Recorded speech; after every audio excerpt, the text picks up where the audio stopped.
Great to have you back once again. Happy birthday, Nigeria. And we still are commemorating 58 years of independence. And of course, we're still reflecting on the country's democratic process, her economic development, and of course, the state of security. And joining me for this particular discussion, I am joined by Tanwa Ashiru, who is a U.S. Air Force veteran. She also is the CEO of Bulwark Intelligence. And joining her is Onyekachi Adekoya, who is a security expert in-house, others would say. But it's great having you. Happy Independence, and thank you very much for coming. Thank you. Happy Independence. Yes. All right, so like I said, you know, when we were talking off the camera, we talked about the fact that you can't really separate the economic development of any country from its state of security. So the two somehow are tied together. And in past times, we've been on this platform severally. We talked about the state of security, the things that have been happening, and how that somehow we've not quite been able to really tackle it. You know, but looking at this journey for Nigeria, you know, independence, 58 years, and all of that, what would you say we have missed? Because in trying to forge a way forward, you have to know where you went wrong. What have we missed? We're looking at security, for instance. We're looking at budgetary allocations for defense and security having tripled, you know, and still it doesn't seem as if it's working. So what exactly are we missing? Let me start with the lady. Yeah, ladies first. Always. Well, thank you. And, you know, that's a very key question. And a lot of times when people think about the problems of Nigeria, and you're trying to figure out, well, what is that one thing? And you think there's no one thing, but there really is one thing. So when you ask, what have we missed? It's education. Okay. And what people can't see is that education, or the poor education system, is actually affecting us in every sphere, every facet of society.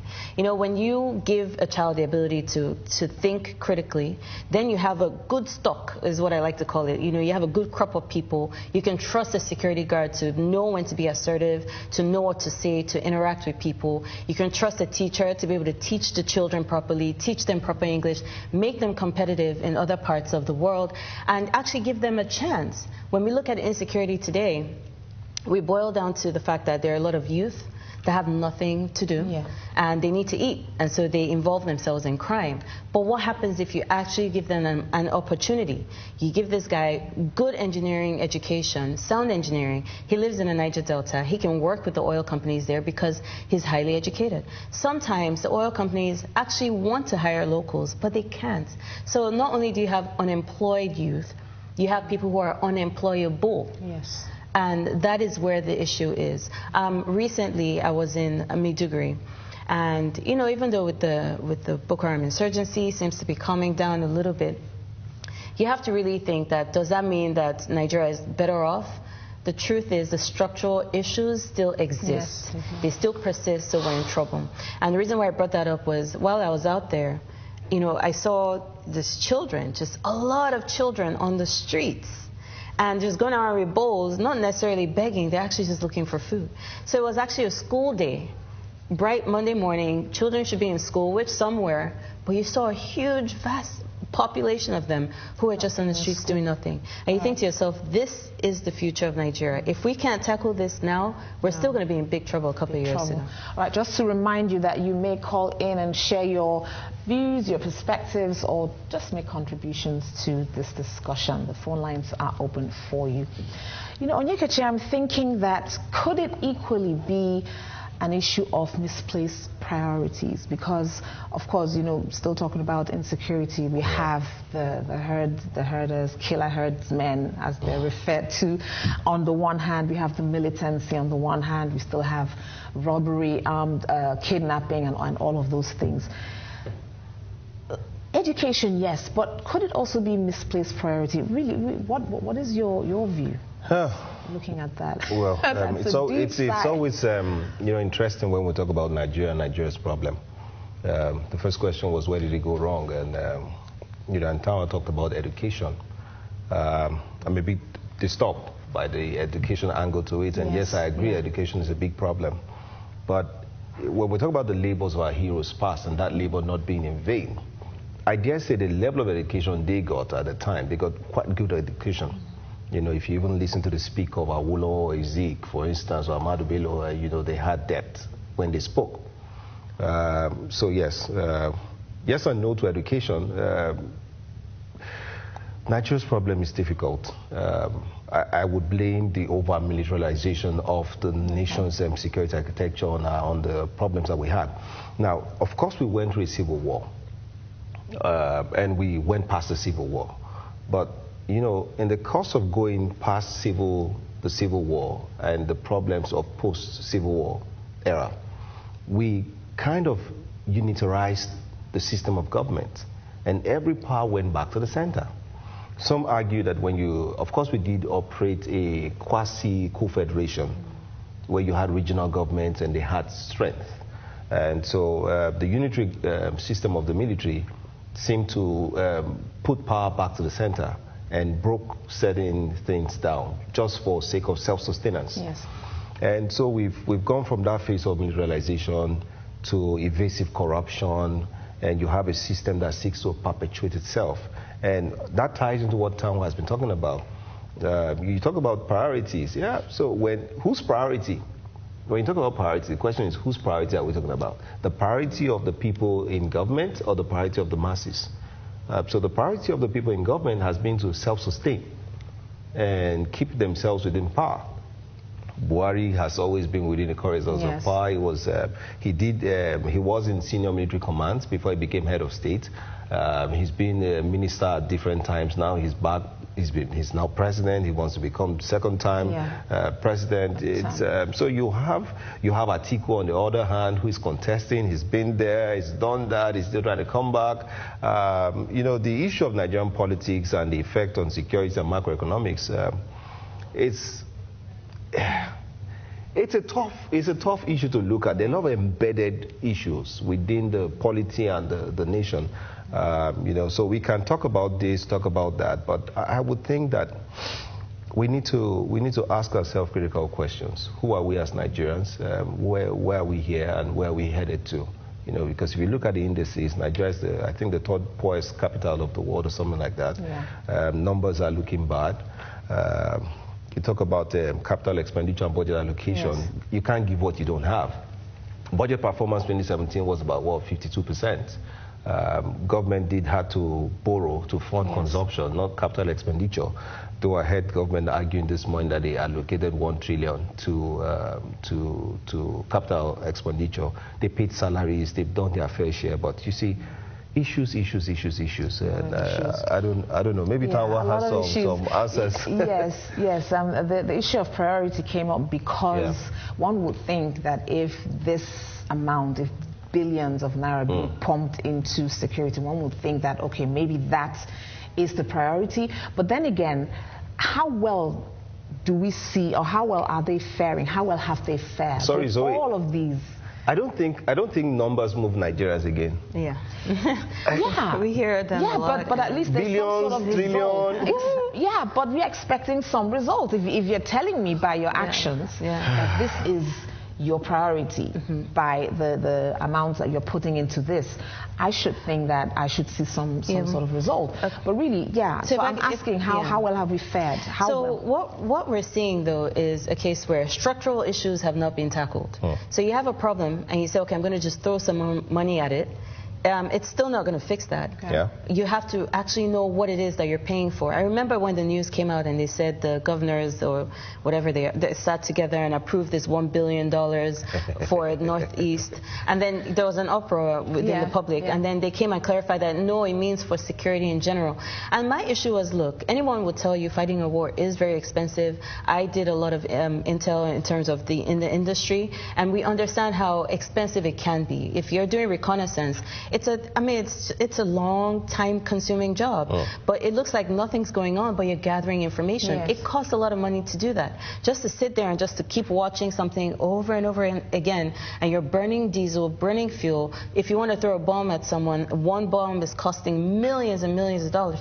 So we understand that security is expensive. Now, the issue I have is just pouring it in there in the same way we've been pouring it in the past without adequately tracking the consumption, tracking accountability, where's the money going to? I'm not going to refund something that didn't work the last time. Yes. What is the new strategy? And I think that's kind of where the issue is. Onyekachi said something about, we need to ask ourselves a few questions, what are we, where are we going, where are we heading? I'm thinking, at 58 years old, we are still asking, imagine a 50-year-old man who is still asking himself, so what is my purpose? I mean, come on, at this point, you really should be at the peak of your career if you're looking at it as a person. Or at least have on the track, or know where you are going. All things being equal. At 58, you should know. You should know.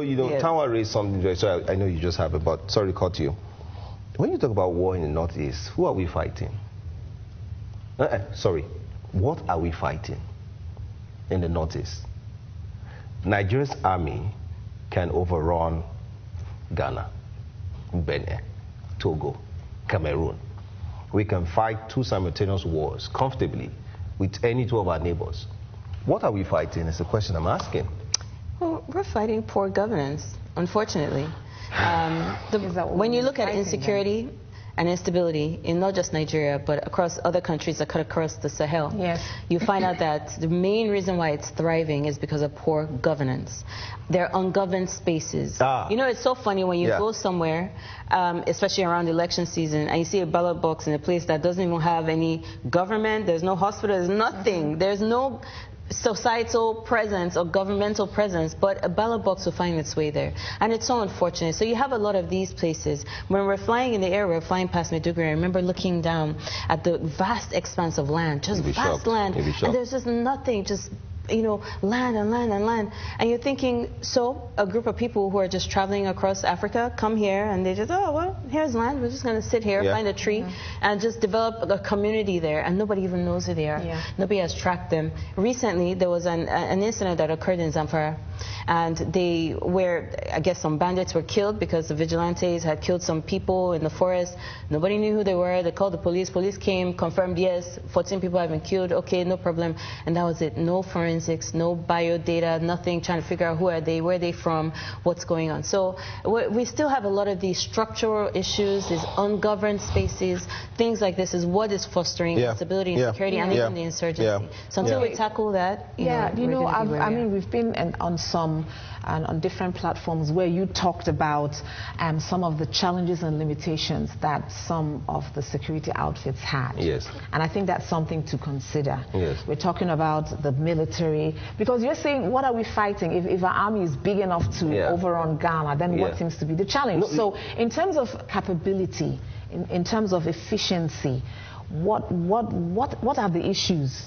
We're looking at the military, who for some reason has not been able to tackle an insurgency largely. Well, I mean, just because of our viewers, I'd just like to say something. When we talk about being able to overrun, Nigeria doesn't have any problem with Ghana. Okay, just for our Ghanaian viewers. Yes, of course, we're talking about the size. Obviously, we're just talking about hypothetically the size, Of course, Ghana has a more beautiful airport that shames our airport. Can we not go there? Let's talk about the airport. Can we not go there? Let's talk about the airport. So, I was just speaking in hypothetical terms. What are we fighting? Now, Tanwa hit the nail on the head. Ungoverned spaces. I'll come back to capability. And sometimes I look at the complacency of our neighboring states. When you look at Borno, and our biggest issue is Boko Haram today. That's we're spending billions and billions of naira in the Northeast. You look at those ungoverned spaces around Lake Chad, where Nigeria meets Chad, Niger, and Cameroon. And every Lake Chad seems to be like the oasis in that Sahel region. There are a lot of, you can hop in Nigeria, hop out of Nigeria, you're in Cameroon, or you're in Chad, or you're just in no man's land. And I'm thinking that, I'd like to put it out there, our neighbors and neighboring states have their own fair share to do. Their city centers are far from those areas, but it's their territorial integrity we're looking at also. Nigeria is being a big brother. A state like Israel wouldn't take it. Israel will shift its border straight. If you can't control those areas, we can't take attack coming from. So there are a number of issues around those ungoverned spaces, and it has to be looked at. Tanwa's hit the nail on the head. We're fighting structural issues. We're fighting issues of corruption and misappropriation of funds. That's our greatest problem. $1 billion is a lot of money to fight Boko Haram. And we spend more than, I think in excess of maybe 7-8 billion at the last count, fighting this who and what.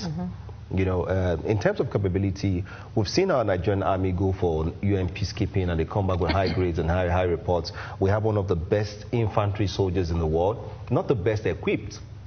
We have one of the bravest, you know, because these guys fight with almost nothing and they go into war. So we have gallant men and women in uniform, and we don't pay their families enough respect. People die for what? Just the other day, some Mopo returning from Australian elections lost their lives. You know, it's every day in Nigeria, a policeman is being killed. Soldiers, you know, families of soldiers are losing people, all for what? So there are a number of structural issues which Tanwa is hammering and which I agree with. Issues of misappropriation, misalignment of priorities.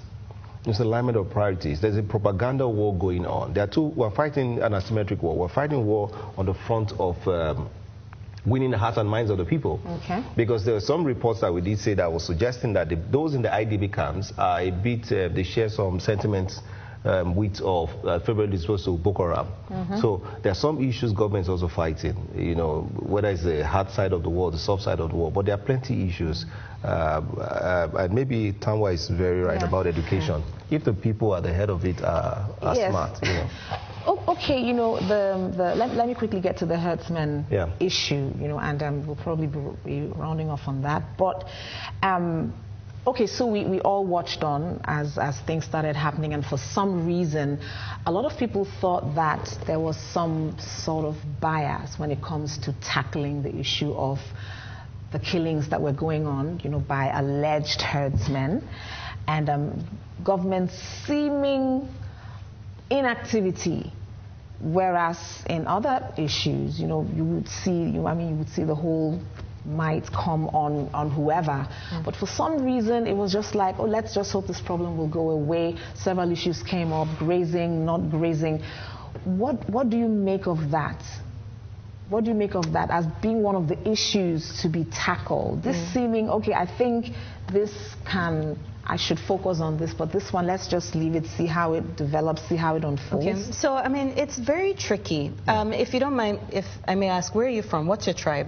I'm from Anambra State. Anambra, so you're Igbo. So imagine I come now and I start talking about the Igbo militia. And this Igbo militia and the Igbo militia are going out there in the Igbo militia. And it's only a matter of time before you're like, look, I'm Igbo, I'm not a militia. So it's hard for me. And then I start saying, you know what, you need to tag the Igbo militia as a terrorist group. Come on now. So it's an issue when you're trying to sort of categorize a tribe and then call it a terrorist group or terrorist organization. It's going to be very tricky. And then whoever has to make this decision really has to play some delicate, you know, steps or dance around it a little bit. However, I still think that it's still being handled very wrongly. I think that it's just a bunch of people who are taking advantage of a poor security system. Number one. Number two, you know, we're very diverse. Nigeria is very, and that particular region where they're dealing with it, it's extremely heterogeneous, which ideally should be our strength, but right now it's playing out to be our weakness. So it's not just even the Fulanis, for instance, who have come together to say, you know what, we're going to retaliate. There's another, you know, maybe there's the Berom who are there in Plateau as well. There's the Tiv as well who are out there. You have all these different groups who say, you know what, we have to fight for ourselves because the state, which is the government, the security forces, are not responding. Remember, even the Fulanis feel that way. In fact, there was a time where a community was attacked, and the only reason why they knew it was a Fulani community that had been attacked was the people who came to the IDP camps were overwhelmingly the female, the women, and the children of Fulani descent. So we mustn't forget that all tribes are actually involved in this. And if we're actually going to solve this situation, I call it one thing. I call it a case whereby the police structure currently doesn't work. It's not effective in protecting the lives, the properties, and the citizens of these areas. And that's why, you know, they're now taking up arms and saying they're going to do it ourselves. So if we're going to tackle that, we need to really get serious, especially with regards to policing. I know people talk about community policing. It's beyond that. Intel, data, other things have to be involved in that as well. We got to go. I'm being told we got to go. But last word for now, because there's never really a last word on these issues. But going forward, what must we do immediately? I think we're tired of even talking about what we must. Yeah, but we have to. We have to. There's just no way around. Yeah, but for me, I mean, I know we're really pressed for time. The issues are issues of resource control and access to land. Desertification is really dealing with issues, dealing with the sedentary farmers and even the herders. Yes. The Northeast had the largest stock of cattle pre-Boko Haram. They've had to move down North Central. There's armed banditry in the Northwest. Herders are having to move down North Central. So it's all survival, both for the herders and for the farmers.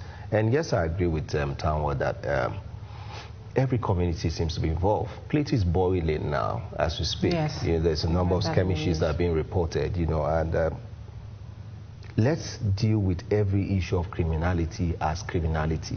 Okay. Let's not color criminality with religion or ethnicity. And whoever would be the head of the government and the military and the Nigerian security architecture must have the will to do what is right without fear or favor. Without fear of favor. All right, that's what we are looking at, or that's what we looked at in this particular segment of discussion, talking about security and the country's economic development, how they tie up, and what we must do. And the discussion just has to continue. We're not just going to give up on this, but we'll continue to proffer solutions and forge ahead. I had the pleasure of talking with Tanwa Ashiru, who is a U.S. Air Force veteran. She also is the CEO of Bulwark Intelligence, and with her has been Onyekachi Adekoya, security expert. Thank you very much for coming today. Well, after the break, another discussion will come up, so stay tuned.